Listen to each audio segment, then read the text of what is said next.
오늘 이 말씀 데살로니가전서 5장 16절에서 18절 이 말씀 가지고 우리가 한번 말씀을 생각을 해볼 것은 무엇이냐면은 제목을 평화의 길, 기쁨, 기도, 감사 이렇게 되어 있습니다. 이 세 가지 너무나 유명한 말씀입니다. 성경 전체에서도 대표적으로 유명한 말씀 중에 하나인데 이게 과연 어떻게 평화의 길을 나타내고 있느냐. 이 세 가지 사도 바울의 권면 혹은 어찌 보면 명령의 말씀이 무슨 의미가 있는가. 그리고 나란히 세 개가 연속해서 나오는데 논리적으로 뭔가 관련성이 있는 말씀인가?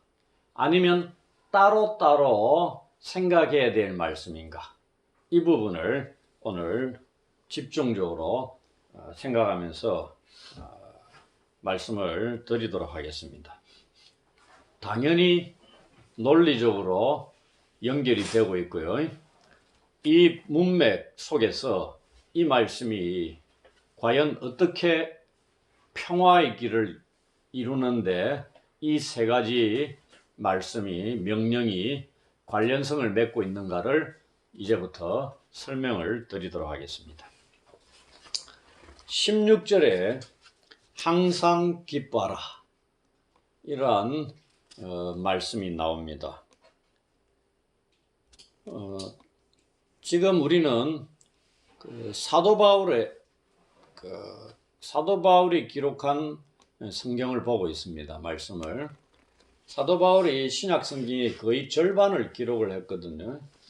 데살로니가전서 5장 16절에 있는 항상 기뻐하라는 말씀 외에 사도 바울이 기쁨에 대해서 상당히 많이 강조하고 있는 성경이 어디냐면은 빌립보서입니다. 기쁨이란 용어가 굉장히 많이 나와요. 제가 마가복음을 끝내고 난 뒤에는 이 옥중서신 중에 하나를 하게 될지 하여튼 뭔가 또 한 권의 성경을 택해서 할 텐데 바울 서신 중에 한 권을 했으면 하는 생각이 듭니다. 빌립보서 4장 4절에도 무슨 말씀이 나오냐면 주 안에서 항상 기뻐하라. 내가 다시 말하노니 기뻐하라. 빌립보서는 바울이 감옥에 갇힌 상태에서 기록한 편지입니다. 감옥에 갇힌 자가 기록한 편지라고요. 그 속에서 기쁨에 대해서 엄청나게 많은 기록을 하고 있다는 것. 놀라운 말씀입니다. 그러면은 사도 바울이 실질적으로 기쁨이 가득했겠느냐? 감옥에 갇혀서. 당연하죠. 기쁨을 누리지 못하는 자가 기뻐하라고 얘기했다 그러면은 그걸 우리가 말씀으로 받아들일 수가 없는 거죠. 그걸 살펴볼 때가 되면 다시 말씀을 드리기라고 다시 본문으로 돌아와서 이 항상 기뻐하라 돼 있는데 바울은 지금 요 앞단락이 뭐냐면은 13절부터 15절입니다. 여기에 데살로니가 교회 성도들에게 5장 13절로 15절에서 한마디로 얘기하면은 화목해라 혹은 평화를 추구해라 서로에게 이 얘기를 하고 있습니다. 골자가. 그러다가 16절에 와서 갑자기 기뻐하라 라고 명령을 하고 있다는 얘기입니다. 어찌 보면 뜬금없는 요구라고 할 수도 있죠. 평화를 추구하라 하다가 기뻐하라 이래 되어 있습니다. 그럼 우리는 평화와 기쁨이 과연 어떻게 연결이 되느냐에 대해서 우선적으로 고민을 해야 됩니다. 왜냐하면 단락 속에서 연결되고 있기 때문에. 이를 위해서 사도 바울이 다른 몇 군데에서 데살로니가 전서 외의 몇 군데에서 우리에게 도움을 주는 기록을 남기고 있습니다. 첫 번째가 로마서 14장 17절에 보면은 무슨 말씀이 있냐면은 하나님의 나라는 먹는 것과 마시는 것이 아니요 오직 성령 안에 있는 의와 평강과 희락이라. 평강과 희락을 오늘 본문의 용어로 하면 뭐죠? 평화와 기쁨이란 얘기입니다. 하나님의 나라가 성령 안에서 의, 평화, 기쁨으로 구성되는 것을 말씀하고 있는데 두 가지가 뭐죠? 평화와 기쁨이 연결되고 있습니다. 하나님의 나라 구성 요소가 평화, 기쁨이 나란히 나온다 이 말입니다. 또 한 군데 로마서 15장 13절에 보면은 소망의 하나님이 모든 기쁨과 평강을 믿음 안에서 너희에게 충만하게 하사 성령의 능력으로 소망이 넘치게 하시기를 원하노라. 여기도 하나님께서 기쁨과 평화는 믿음 안에서 우리 안에 충만하게 하신다는 것을 알 수 있게 해주는 말씀입니다. 여기도 나란히 기쁨과 평화가 나옵니다. 그 다음 마지막이 갈라디아서 5장 22절 유명한 성령의 열매에 대한 내용인데 여기에 사랑 다음에 희락과 화평이 나옵니다. 기쁨과 평화가 나란히 나온다는 얘기입니다. 이게 성령의 열매로 기록되어 있습니다. 이러한 구절들 보면은 평화와 기쁨이 나란히 언급되고 있는 것을 보게 되죠. 확인합니다. 이 구절들에서 우리가 알 수 있는 게 뭐냐면 오늘 본문도 마찬가지지만 문맥상으로 기쁨이 뭐냐 이 말입니다. 기쁨이라는 것은 내 혼자 우리가 자연인이 산다 해서 산골짜기에서 자유를 누리죠. 그러면서 기쁨도 있다고 그러는데 그런 게 아닙니다. 여기서 말하는 기쁨이라는 것은 교회 공동체 구성원들과의 사이 속에서 또한 다른 사람들과의 관계 속에서 평화를 유지할 때 누릴 수 있는 전형적인 특징으로 기록되어 있다. 기쁨이 어디와 연관이 되어 있다고요? 타인과의 공동체 구성원들과의 평화를 누릴 때 드러나는 요소다 이 말입니다. 그러니까 개인 산골짜기에 홀로 있어서 누리는 게 아니다는 얘기입니다. 바울이 여기서 제일 먼저 명령하고 있는 게 어떠한 힘든 일이 있을지라도 평화를 유지하면서 항상 기뻐하라고 말하는 겁니다. 이 평화의 하나님, 데살로니가전서 그 뒷부분 5장 23절에 보면 평강의 하나님 바로 뒤에 나옵니다. 이 평화의 하나님이 그분 자신의 뜻을 따라 성도들을 거룩하게 하기 위해서 이러한 것들을 사용하신다는 확신을 갖고 있는 자들에게서 드러나고 있는 열매가 기쁨이다 이 말입니다. 내가 수양해가지고 누릴 수 있는 게 아니다 이 말입니다. 벽을 쳐다보고 묵상해가지고 얻을 수 있는 게 아니다 이 말입니다. 기쁨은 철저히 누구에 의한 성령의 열매라고 되어 있습니다. 데살로니가전서 1장 6절에도 성령의 기쁨이라고 나와 있습니다. 이 데살로니가 성도들이 이미 누리고 있는 겁니다. 그렇다면은 우리는 왜 항상 기뻐해야 합니까? 왜 우리가 기뻐해야 되죠? 평화를 위해서입니다. 어렵고 힘든 일을 만났을 때 우리가 감정을 쫓아서 내 본성을 쫓아서 내 기분에 내키는 대로 반응을 하게 되면 그 상황에서 평화를 이룰 수가 없다 이 말입니다. 반대로 힘든 일, 어려운 상황 이런 것들을 만났을 때 우리가 위기에 빠지기도 하고 힘들어 지칠 때도 있습니다. 그때 기뻐하는 자가 그 속에서 평화를 만드는 자가 될 수 있다는 얘기입니다. 쉬운 게 아니죠. 그저 주어지는 게 아니다는 얘기입니다. 평화가. 마태복음 5장 9절의 팔복 중에 하나에 뭘 얘기하냐면 화평하게 하는 자는 복이 있나니 그들이 하나님의 아들이라 일컬음을 받을 것이며 라는 말씀이 있습니다. 힘들고 어려운 상황이나 환경에서 평화를 이룰 수 있는 길이 바로 뭐다? 기뻐하는 것이라고 바울이 오늘 본문에서 우리한테 알려주고 있는 거예요. 새로운 사실입니다. 이것이 우리를 하나님의 아들로 부르신 하나님의 뜻 중에 하나입니다. 데살로니가 성도들은 많은 환난과 어려움을 지금 겪고 있는 성도들입니다. 그들이 기쁨의 태도로 반응했다고 아까 1장 6절에 바울이 언급했습니다. 그러니 데살로니가 교회 성도들은 환난과 어려움 가운데서 기뻐하는 것이 무엇인가를 알고 있는 성도들입니다. 그런데 이러한 기쁨으로 반응하는 게 하나님의 백성들 속에서 자연스럽게 일어나는 것은 결코 아닙니다. 누구나 다 드러낼 수 있는 반응이 아니다 이 말입니다. 오직 성령께서 주셔야만이 가능한 겁니다. 그래서 성령의 기쁨, 이렇게 1장 6절에 되어 있거든요. 그러므로 기쁨이라는, 우리가 일반적으로 얘기할 때 기쁨은 감정의 문제다 이렇게 얘기합니다. 성경은 아니다 이렇게 얘기합니다. 그러면 기쁨은 성경에서 무엇이라 말씀하느냐? 그것은 모든 시험들을 포함해서 우리가 만나는 것들은 무엇이나 하나님의 뜻이라는 것을 깨닫는 것에서 기뻐할 수 있는, 우리의 내적이고도 변함이 없는, 상황에 좌지우지되지 않는 태도나 성향이다 하는 것으로 말씀하고 있는 겁니다. 중요한 정의입니다.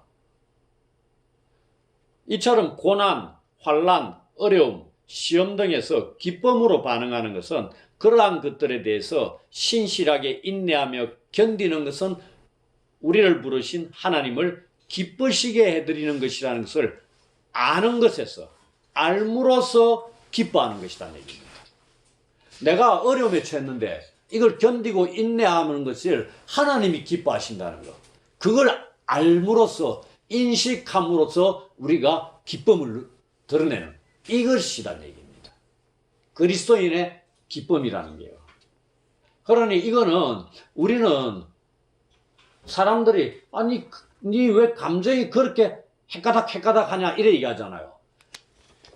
바울이 얘기하고 있고 성경에 얘기하고 있는 성령의 기쁨은 헷가닥 하는 게 아니다 이 말입니다. 지속성이 있다 이거거든요. 환경이 어찌되든지 좌지우지 안 된다 이 말입니다. 좋은 일이 생기면 기뻐하고, 어려운 일이 생기면 괴로워하고 분노하고, 이게 아니다는 얘기입니다. 우리 기쁨은 감정의 요소가 아니다는 얘기입니다. 인식, 지식의 문제가 밑바탕에 깔려있는 데서 드러나는 성령의 열매다 이 말입니다. 성령의 9가지 열매가 감정적인 문제 있습니까? 없습니다. 우리는 사랑도 감정의 문제가 아닙니다. 내가 누누이 얘기하죠. 사랑은 하나님의 계명을 지키는 겁니다. 언약 관계 속에서 누리는 게, 드러나는 게 사랑입니다. 고린도전서 13장 보세요. 사랑이 뭔가? 사랑하는 자 만나면 기쁨하고,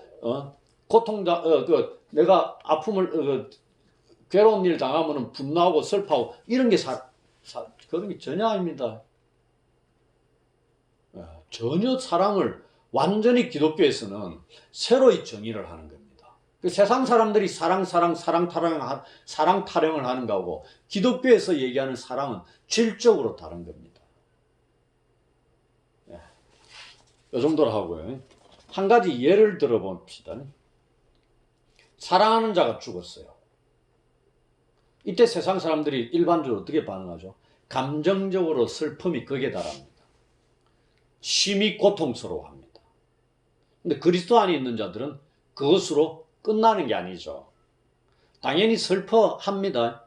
기계적으로 슬퍼하지 않는 자, 이건 문제가 있는 거죠. 그러나 그게 다가 아니고, 우리는 미래의 어느 날에, 언젠지는 모르지만 우리 주님이 다시 오실 때 부활해서 그들과 다시 만날 수 있다는 소망과 기대를 안고 있기 때문에 위로도 함께 받을 수 있는 겁니다. 참된 위로를 우리 속에서 경험한다는 얘기입니다. 그냥 와가 친한 친구가 등 떠들어주고 함께 있음으로 위로받는 그런 차원이 아니고요. 부활에 대한 그러한 확실한 그 깨달음 속에서 내가 진정으로 참된 위로를 누릴 수 있는 겁니다. 이걸 데살로니가 교회 성도들이 4장 13절로 18절에서 경험하라고 바울이 권면하는 것. 우리가 몇 달 전인지 예배 때 제가 말씀을 드렸습니다. 자는 자들에 관하여 말씀을 드렸어요. 그겁니다. 그 죽은 자들에 대한 얘기거든요. 그 세상 사람들과의 반응이 질적으로 다른 것이 거기서 나타나고 데살로니가 성도들에게 이미 권면을 하고 있는 겁니다. 또 하나 알아야 될 게 그것과 맞물려가 기쁨은 마지막 때 우리가 누리는 요소입니다. 현실에서도 누리고요. 마지막 때도 누리는 요소.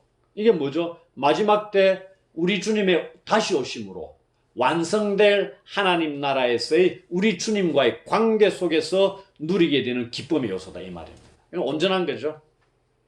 그래서 바울도 기쁨이라는 것은 종말론적 하나님 나라를 이루는 한 가지 요소다 얘기했습니다. 아까 하나님 나라는 의와 평화와 기쁨이다. 로마서 14장 17절을 언급했죠.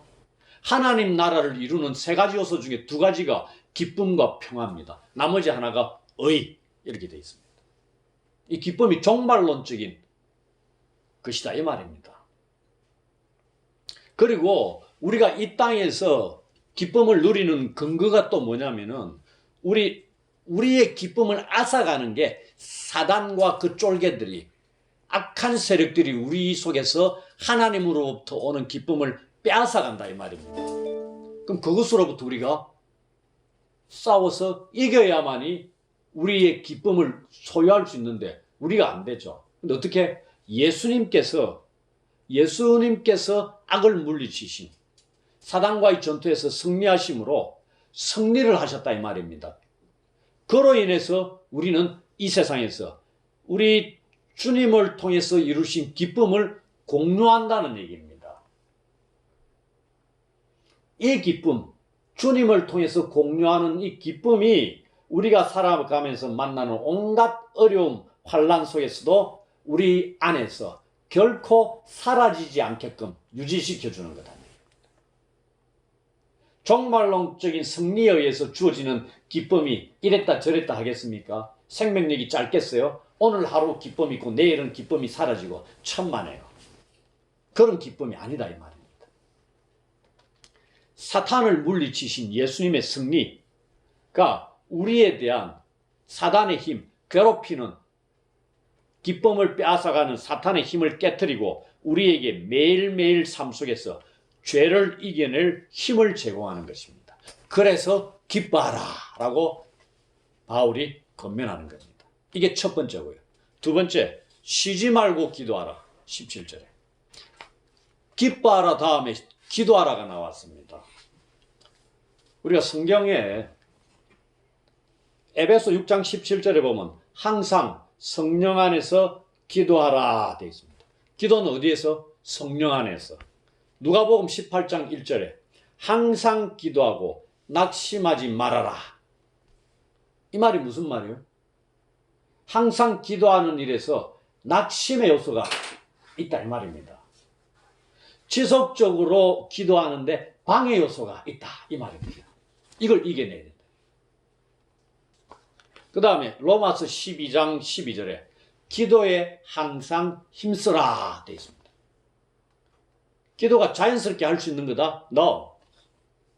기도는 항상 힘쓰고 애써야 하는 것이다. 이렇게 알려주고 있습니다.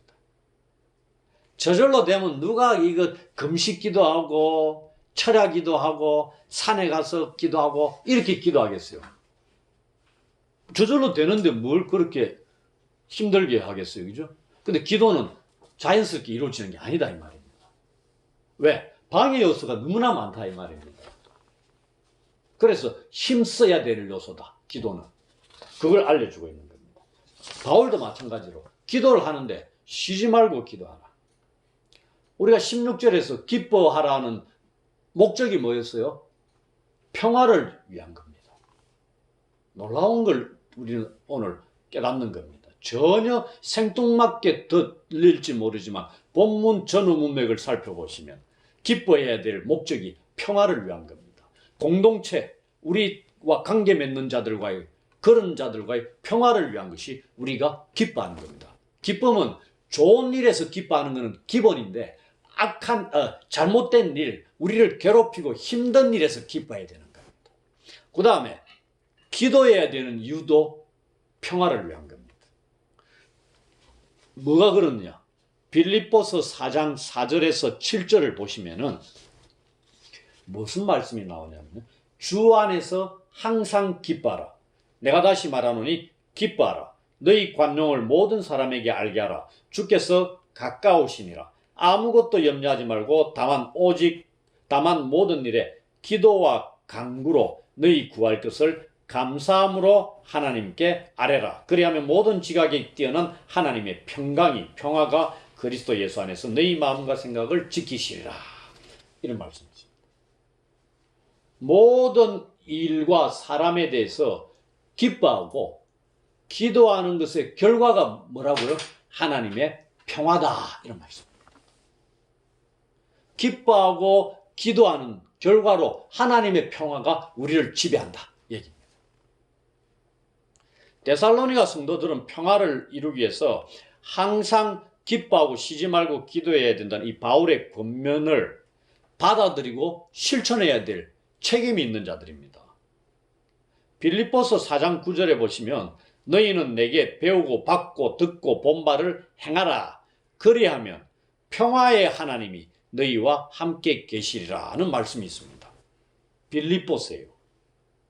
이 말은 빌립보 성도들을 향한 바울의 권면의 내용인데 그들이 바울에게서 배우고 받고 듣고 본 바를 행하게 되면 어떻게 된다? 평화의 하나님이 그들과 함께 하신다는 이 약속을 주셨다 이 말입니다. 이걸 동일하게 평화의 하나님이 함께 하시면 무슨 일이 일어나겠어요? 1차적으로 성도들의 마음에 하나님과 화목하게 되고 평화를 누리는 겁니다. 1차적으로 개개인들 마음속에. 그 다음에 이어서 성도들과의 관계 속에서 화목하게 될 수 있는 것을 기대할 수 있다는 얘기입니다. 교회 분열이 일어날 때 뭐가 안 됐다는 얘기입니까? 기쁨과 기도가 없다는 얘기입니다. 하나님의 평화가 개개인들을 지배하지 못하게끔 되어버렸다는 얘기입니다. 그러니 내 마음속에 평화를 누리지 못하는데 타인과 평화를 누리겠어요? 택도 없죠.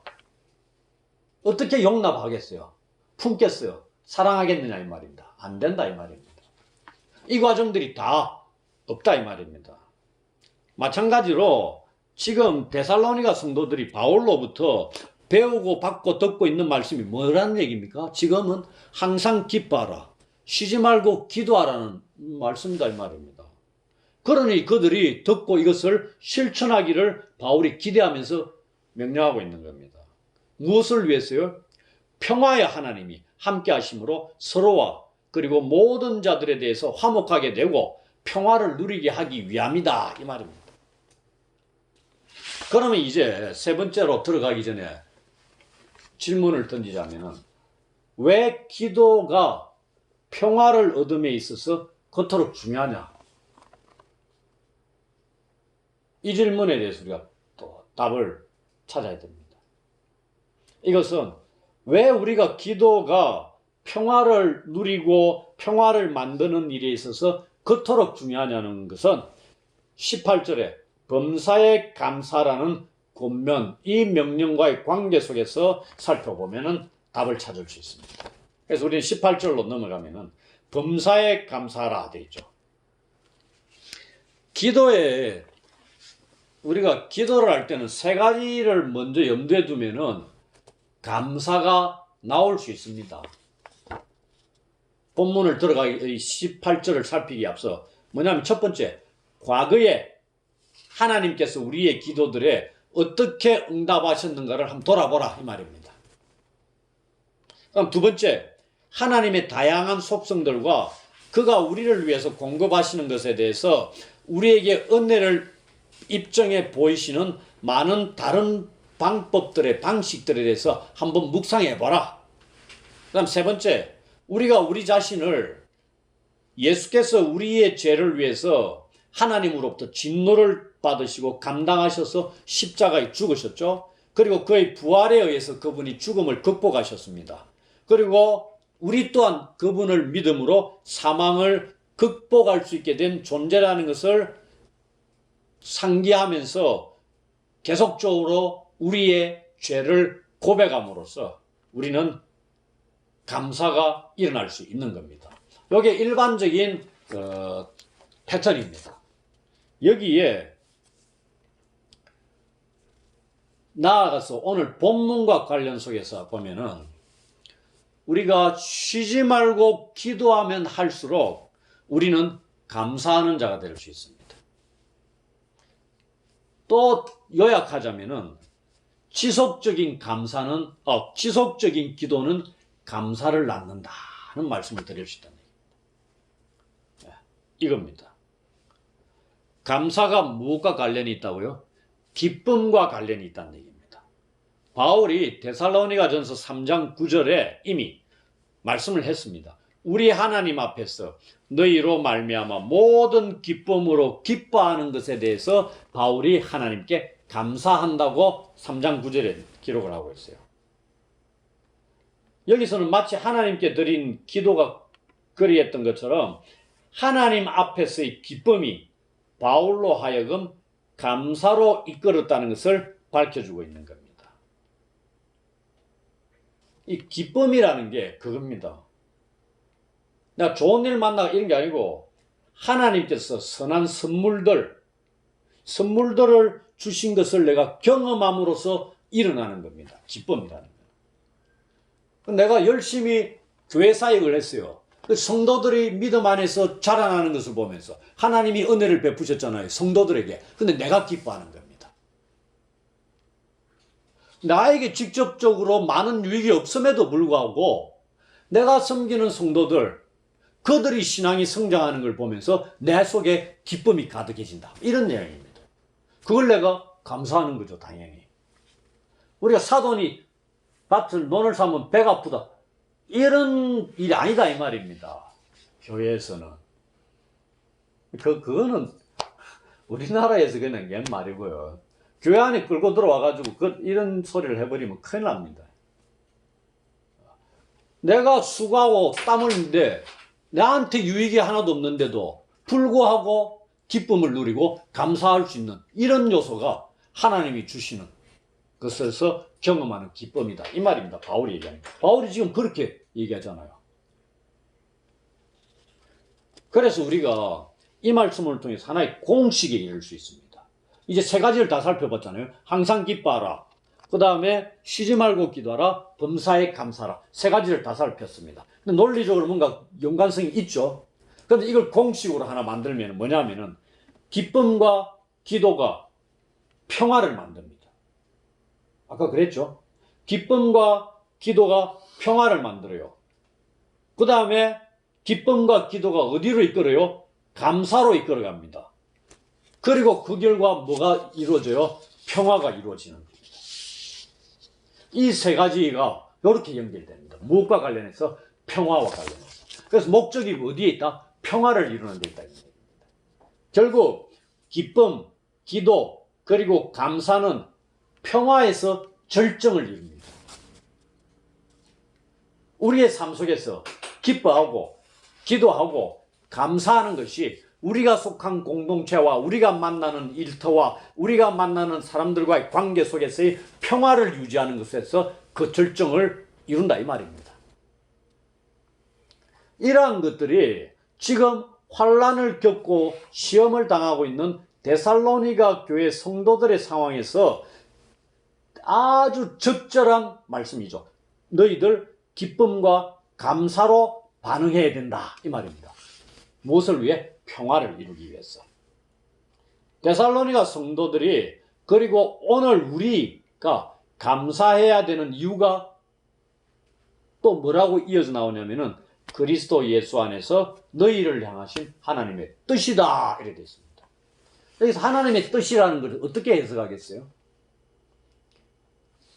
간단히 말씀드리면 여기서 하나님의 뜻이라는 것은 하나님의 계명이다 이렇게 받아들이면 됩니다. 그럼 계명이기 때문에 어떻게 해야 돼요? 순종해야 되는 겁니다. 이 뜻은 그렇게 받아들이면 됩니다.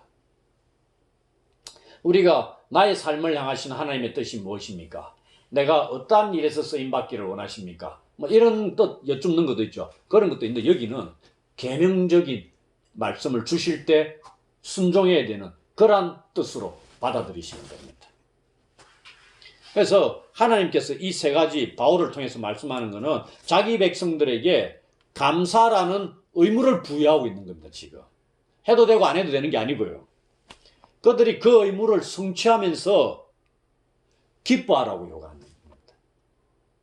그 의무들을, 너희들에게 부과된 계명들을 지켜 행하고 순종함으로 기쁨을 누리라, 이 말입니다.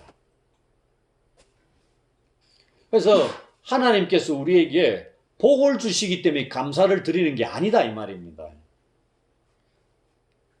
그리스도 예수 안에서 우리의 주님과 우리가 연합함으로써 얻는 복으로 인해서 감사를 드리라, 이런 내용입니다. 근데 여기서 우리가 한 가지 짚고 넘어가야 될 게 뭐냐면은, 범사에 감사라, 이게 하나님의 뜻이 돼가지고, 그럼 하나님의 뜻은 감사하는 것에 국한되는 것이냐 생각하실 수 있는데, 세 가지 다입니다. 세 가지 다. 항상 기뻐하라, 쉬지 말고 기도하라, 범사에 감사하라. 이 세 가지가 하나님의 계명이다, 이렇게 받아들이셔야 된다는 얘기입니다. 그리고 끝으로 설명을 더 드리자면은, 기뻐하라, 기도하라, 감사하라 앞에 붙어 있는 것들 보시면은 뭐가 붙어 있어요? 부사적인 게 항상, 쉬지 말고, 범사에, 이런 내용이 있죠. 이게 뭐냐면은, 내가 지금 산에 내 혼자 딱 있어요. 아까 그랬죠? 산에 혼자 있을 때 사람들과 관계가 단절된 채 아무런 일도 일어나지 않는 곳에서, 아무런 사건도 일어나지 않는 이런 데서 반응하는 게 아니고요. 항상 쉬지 말고, 범사에라는 것은 일이나 사건들 속에서. 근데 그 사건들이 어떤 사건들이야? 내한테 좋은 일들을 주어지는 것은 당연히 나오는데, 그런 것보다 강조가 어디에 들어가겠어요? 나쁜 일들을 만났을 때, 나쁜 상황 속에서, 위기의 상황 속에서, 나를 고통스럽게 하는 상황 속에서 너희가 요렇게 기뻐하고 기도하고 감사하라, 이 얘기입니다.